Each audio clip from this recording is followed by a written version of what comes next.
Hello everyone, good evening all of you. आज हम करने वाले हैं हमारा पॉलिटिकल साइंस का सेकंड चैप्टर, जो कि कल हमने जो संविधान के बारे में पढ़ा था, पॉलिटिकल साइंस 8 क्लास की पहला चैप्टर था। आज हम पढ़ने वाले हैं हमारा सेकंड चैप्टर, जो कि है धर्मनिरपेक्षता की समझ, यानी कि धर्मनिरपेक्षता का क्या मतलब है, धर्म की स्वतंत्रता। इसके बारे में हम डिटेल से पढ़ेंगे, धर्म के बारे में और इसकी स्वतंत्रता के बारे में। देखिए, वीडियो को स्टार्ट करने से पहले सभी से रिक्वेस्ट है कि वीडियो को पूरा देखना और वीडियो को लाइक करके जाना।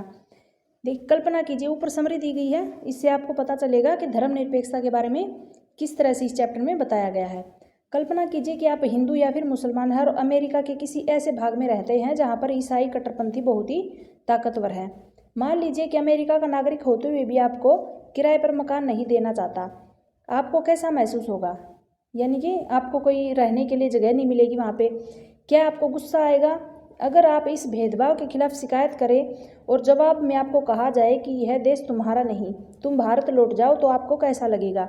क्या आपको बुरा नहीं लगेगा? आपका यह गुस्सा दो रूप ले सकता है। अगर आपको जो आपके साथ ऐसा होगा तो आप क्या करेंगे? आपके साथ क्या क्या घटनाएं हो सकती हैं, क्या क्या सोचेंगे, आपके मन में क्या क्या बातें आएंगी? पहली कि आप प्रतिक्रिया में यह कहें कि जहां हिंदू मुसलमानों की तादाद यानी कि संख्या ज़्यादा है, वहां पर ईसाइयों के साथ भी इसी तरह का बर्ताव होना चाहिए, यानी कि बदले की भावना आएगी। यह बदले लेने वाली बात है। और दूसरी क्या है, आप राय बना सकते हैं कि सबको इस चीज़ से छुटकारा मिले, जो मेरे साथ हुआ वो किसी और के साथ ना हो, इसलिए सबको इंसाफ मिलना चाहिए। और इस सोच के आधार पर आप संघर्ष का रास्ता चुन करके इस बात के लिए आवाज़ उठाएंगे कि धर्म और आस्था के आधार पर किसी के साथ भी भेदभाव नहीं होना चाहिए। यह सोच इस मान्यता पर आधारित है कि धर्म से संबंधित किसी भी तरह का वर्चस्व खत्म होना चाहिए, और यही धर्मनिरपेक्षता का मूल मंत्र है। इस अध्याय में हम इसी के ऊपर चर्चा करेंगे। देखिए, इसका मतलब भारत में इसका क्या मतलब है धर्मनिरपेक्षता का, और किस तरह से धर्मनिरपेक्षता को यहाँ पर अपनाया गया है। देखिए, यहाँ से हमारा चैप्टर शुरू होगा। इतिहास ने क्या है, हमें धर्म के आधार पर भेदभाव, बेदखली और अत्याचार के अनेक उदाहरण मिलते हैं। शायद आपने पढ़ा होगा कि हिटलर ने जर्मनी में यहूदियों पर किस तरह के अत्याचार किए थे। वहाँ पर कई लाख लोगों को केवल धर्म के आधार पर मार दिया गया था। लेकिन अब यहूदी धर्म को मानने वाले इजराइल में भी मुसलमान और ईसाई अल्पसंख्यकों के साथ अमानवीय व्यवहार किया जा रहा है। सऊदी अरब में गैर मुसलमानों को मंदिर या फिर गिरजाघर बनाने की क्या है, छूट बिल्कुल नहीं दी गई है। न ही इन धर्मों के लोग वहाँ पर पूजा अर्चना के लिए किसी सार्वजनिक स्थल पर इकट्ठा हो सकते, यानी कि आज भी ऐसी चीज़ें चल रही हैं। इन सभी उदाहरणों में से एक धर्म के लोग अन्य धार्मिक समुदाय के लोगों के साथ या तो भेदभाव कर रहे हैं या फिर उनका उत्पीड़न कर रहे हैं। भेदभाव की ऐसी घटनाएं तब और ज़्यादा बढ़ जाती हैं जब दूसरे धर्मों के साथ स्थान पर राज्य किसी एक धर्म को अधिकृत या फिर यानी कि एक ही धर्म को मान्यता दे देता है। जाहिर है कि कोई भी व्यक्ति अपने धर्म की वजह से न तो भेदभाव का शिकार होना चाहता और न ही किसी दूसरे धर्म का जो है दबाव झेलना चाहता है। सब अपने धर्मों को जो हम मानते हैं, दूसरे धर्म वालों का दबाव कोई नहीं झेलना चाहता। भारत में क्या राज्य धर्म के आधार पर किसी नागरिक के साथ भेदभाव कर सकता है? यानी कि हमारे देश में जो धर्म के आधार पर भेदभाव होता नहीं है। धर्मनिरपेक्षता क्या है? धर्मनिरपेक्षता का मतलब क्या है? पिछले अध्याय में आपने पढ़ा था कि भारतीय संविधान में मौलिक अधिकारों की व्यवस्था की गई है। 6 मौलिक अधिकार हमने पढ़े थे डिटेल में। ये अधिकार न केवल राज्य की सत्ता से हमें बचाते हैं, बल्कि बहुमत की निरंकुशता से भी हमारी रक्षा करते हैं। भारतीय संविधान को अपने धार्मिक विश्वासों और तौर तरीकों को अपनाने की पूरी छूट दी गई है, और सबके लिए समान धार्मिक स्वतंत्रता के इस विचार को ध्यान में रखते हुए भारतीय राज्य ने धर्म और राज्य की शक्ति को एक दूसरे से अलग रखने की रणनीति भी अपनाई है। यानी कि धर्म की स्वतंत्रता का भी एक क्या है, मौलिक अधिकार है, उसमें संविधान में दिया गया है। धर्म को राज्य से अलग रखना, इसी अवधारणा को धर्मनिरपेक्षता कहा गया है। यानी कि सभी को धर्म जो है, हर एक धर्म अपनाने की जो है स्वतंत्रता है। कोई धर्म चेंज करना चाहता है वो भी उसको स्वतंत्रता दी गई है, लेकिन क्या है, धर्म को राज्य से अलग रखा गया है। आगे इसके बारे में डिटेल से पढ़ेंगे। देखिए, ये अलग रखना क्यों जरूरी है, धर्म को राज्य से अलग रखना जरूरी क्यों है, महत्वपूर्ण क्यों है? जैसा कि पीछे चर्चा की गई है कि धर्मनिरपेक्षता का सबसे महत्वपूर्ण पहलू है कि धर्म को राजसत्ता से अलग करना सबसे महत्वपूर्ण है। यह लोकतांत्रिक देश में यह बहुत ज़रूरी है कि दुनिया की तकरीबन सारे देशों में एक से ज़्यादा धर्मों के लोग साथ साथ रहते हैं। जाहिर सी बात है कि यह देश में किसी एक धर्म के लोगों की संख्या ज़्यादा होगी, यानी कि हर एक देश में होता है। हमारे यहाँ हिंदू ज़्यादा हैं, कहीं पर मुसलमान ज़्यादा होंगे, कहीं पर ईसाई ज़्यादा होंगे। हर एक देश में ऐसे जो है बराबर जो है धर्म नहीं पाएंगे। कहीं पर किसी भी धर्म की जो है तादाद ज़्यादा होगी, कहीं पर कम होगी। अब अगर बहुमत वाले धर्म के लोग राज्य सत्ता में पहुंच जाते हैं तो उनका समूह दूसरे धर्मों के खिलाफ भेदभाव करने और उनको परेशान करने के लिए इस सत्ता और राज्य के आर्थिक संसाधनों का इस्तेमाल करेंगे। यानी कि मान लो कहीं पर ज़्यादा मुसलमान हैं, उन्हीं मुसलमानों में से किसी एक को जो है सत्ता दी गई है, उसके हाथों में बागडोर दी गई है, तो वो क्या करेगा? अगर मुसलमान आसपास ज़्यादा हैं, बहुमत उनको ज़्यादा मिलेगी, वोट वगैरह ज़्यादा मिलेंगे, तो वो क्या करेंगे? दूसरे धर्मों के ऊपर क्या है, अपना हुक्म जताने की कोशिश करेंगे, उनको परेशान करेंगे। इसलिए क्या है, जो है धर्मों को सत्ता से अलग रखा गया है, राज्य सत्ता से। बहुमत की निरंकुशता के चलते धार्मिक अल्पसंख्यकों के साथ भी भेदभाव हो सकता है और इनके साथ जोर जबरदस्ती भी होगी, यहाँ तक कि कई बार उनकी हत्या भी कर दी जाती है। बहुमत चाहे तो अल्पसंख्यकों को उनके धर्म के अनुसार जीने से रोक सकता है और धर्म के आधार पर क्या है, किसी भी तरह का भेदभाव उन अधिकारों का उल्लंघन है जो कि एक लोकतांत्रिक समाज किसी भी धर्म को मानने और प्रत्येक धर्म क्या है, प्रत्येक नागरिक को जो है ये अधिकार देता है कि किसी भी धर्म को माने, ये स्वतंत्रता दी गई है। लिहाजा बहुमत की निरंकुशता और उसके कारण मौलिक अधिकारों का हनन वह अहम कारण है जिसके चलते लोकतांत्रिक समाज में राज्य और धर्म को अलग रखना इतना महत्वपूर्ण माना गया है। समझ गए होंगे कि राज्य को धर्म से अलग क्यों रखते हैं। लोकतांत्रिक समाज में धर्म को राज्य से अलग रखने का एक महत्वपूर्ण कारण ये भी है कि हमें लोगों की धार्मिक चुनाव के अधिकार की रक्षा करनी पड़ती है। इसका अर्थ यह है कि देश के किसी भी व्यक्ति को एक धर्म से निकलने और दूसरे धर्म को अपनाने, धार्मिक उपदेशों की अलग ढंग से व्याख्या करने की स्वतंत्रता दी गई है। आइए इस बात को अच्छी तरह से समझने के लिए छुआछूत की प्रथा पर विचार करेंगे। संभव है कि आपको हिंदुओं के बीच जो छुआछूत थी पहले उसको ख़त्म कर दिया गया है अब, लेकिन इसके जो है एग्जाम्पल दिया गया है यहाँ पर। हिंदुओं के बीच यह प्रथा बहुत ही अच्छी, बिल्कुल अच्छी न लगती हो आपको, इसका मतलब है कि आप ऐसे बदलाव जो है इसे बदलने की कोशिश करेंगे। लेकिन अगर राज्य की सत्ता ऐसे हिंदुओं के हाथ में होगी जो छुआछूत को सही मानते हो, मान लो कि जो छुआछूत को सही मानते हो और ऐसे लोगों के बीच में क्या होगा, ये बागडोर आएगी सत्ता, तो आप क्या है आसानी से इस प्रथा को बदल नहीं पाएंगे। क्यों? क्योंकि वो कुर्सी पर बैठे होंगे, उनके पास सत्ता होगी, उनके पास क्या है ताकत होगी। अगर आप प्रभुत्वशाली धार्मिक समुदाय के सदस्य हैं तो भी आपको अपने समुदाय के ही लोगों की ओर से भारी विरोध का सामना करना पड़ सकता है। राज्य सत्ता पर नियंत्रण रखने वाले ऐसे सदस्य कहेंगे कि हिंदुत्व की केवल एक ही व्याख्या होती है और उसकी कोई और व्याख्या करने का तुम्हें कोई अधिकार नहीं है। ये यहाँ पर चित्र दिया गया है धर्म, देखिए मंदिर, मस्जिद और गुरुद्वारा तीनों का।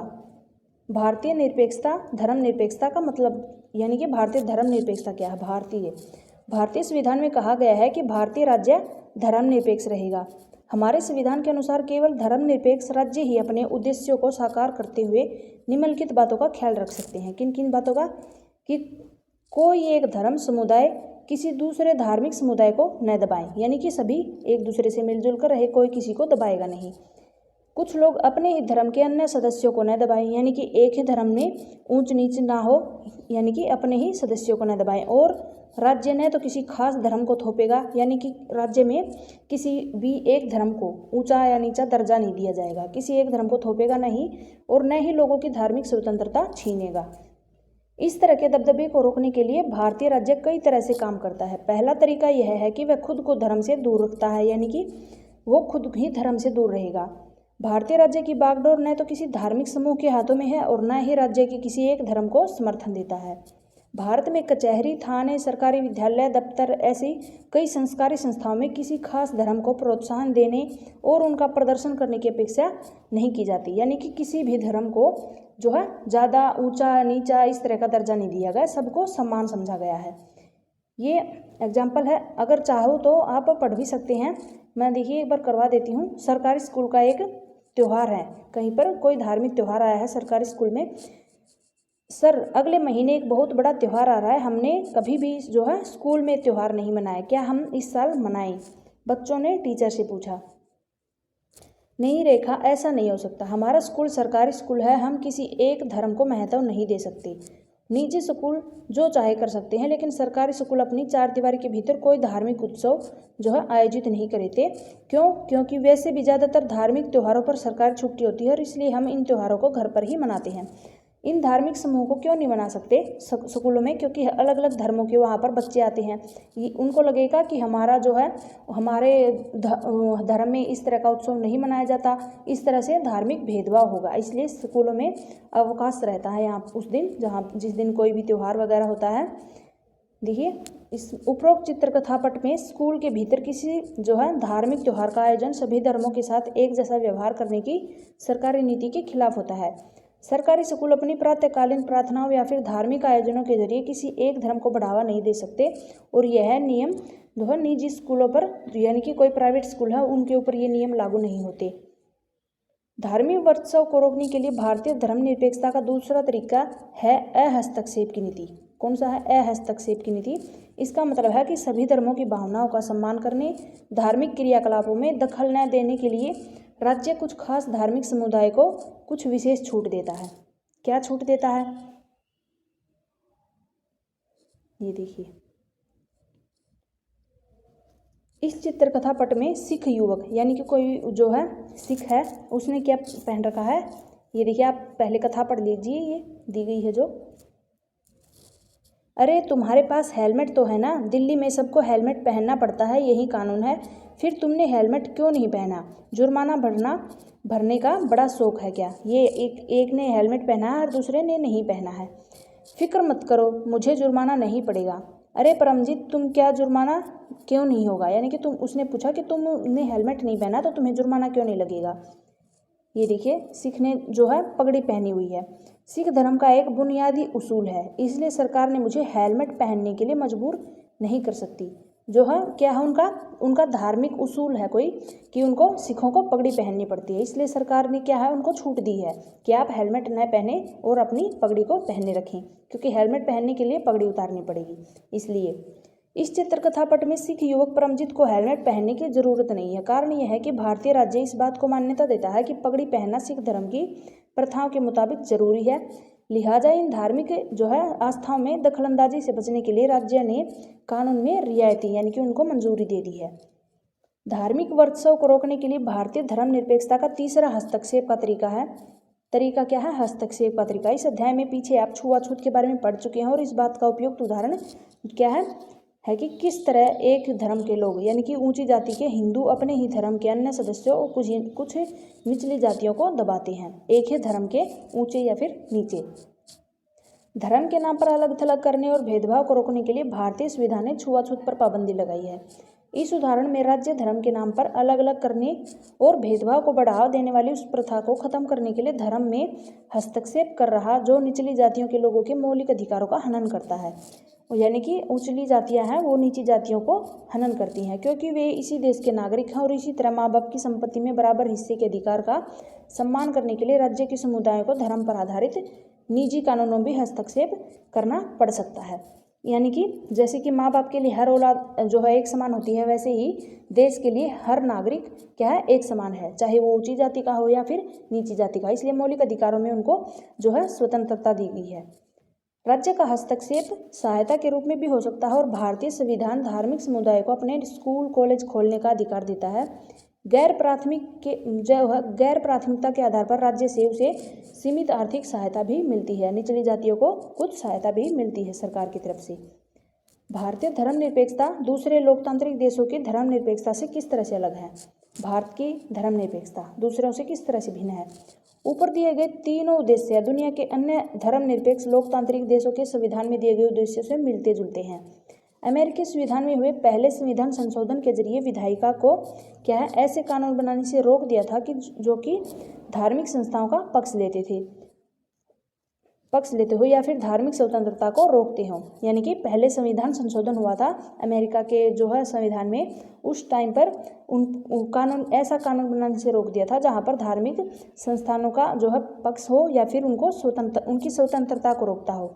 इसका मतलब है कि विधायिका किसी भी धर्म को राजकीय धर्म घोषित नहीं कर सकती, और न ही विधायिका किसी एक धर्म को ज़्यादा प्राथमिकता दे सकती है। संयुक्त राज्य अमेरिका में राज्य और धर्म के पृथक्करण का, यानी कि इनको अलग करने का क्या मतलब है कि राज्य और धर्म दोनों ही एक दूसरे के मामलों में किसी तरह का दखल नहीं दे सकते।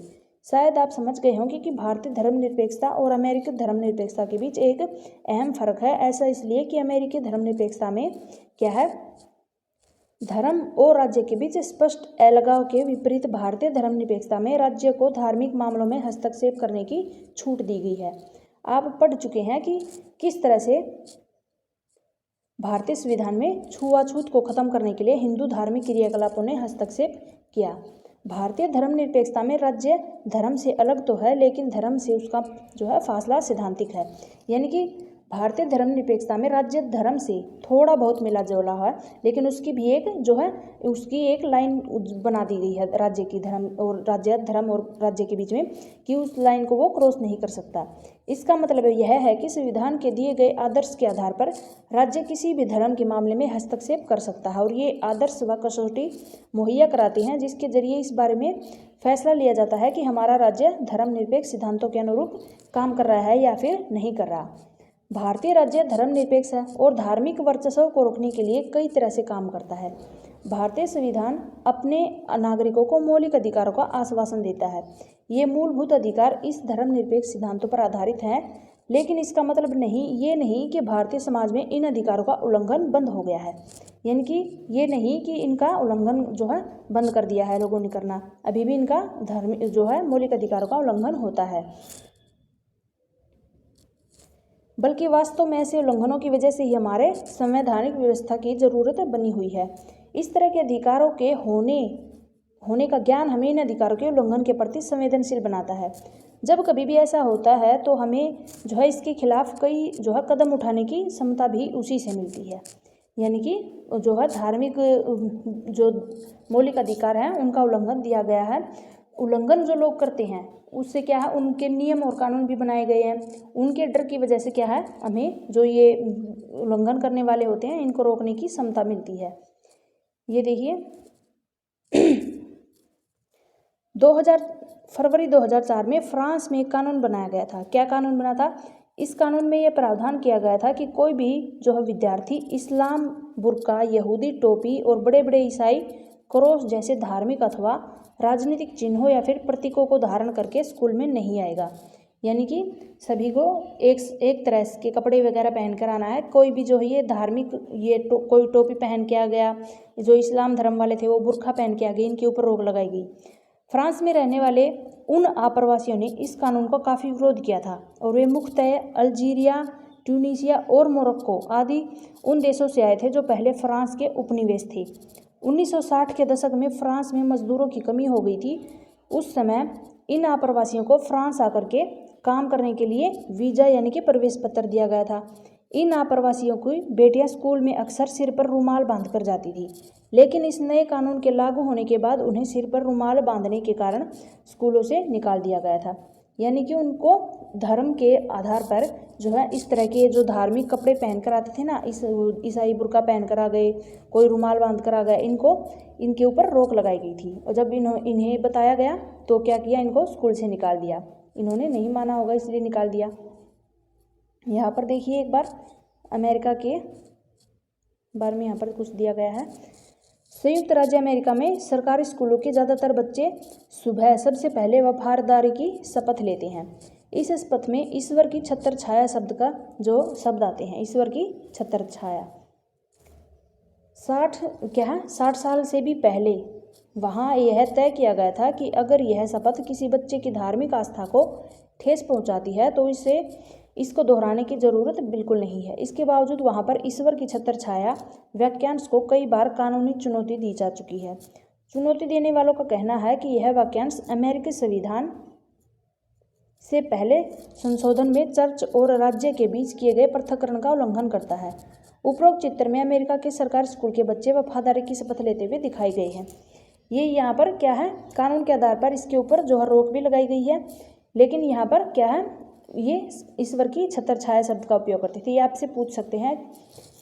ये देखिए बच्चे यहाँ पर शपथ लेते हुए, हमारे स्कूल में क्या होता है, प्रार्थना होती है सुबह। हर देश में अलग अलग तरीके होते हैं। सुबह स्कूलों में कोई प्रार्थना करता है, कोई शपथ लेता है, कोई कुछ करता है।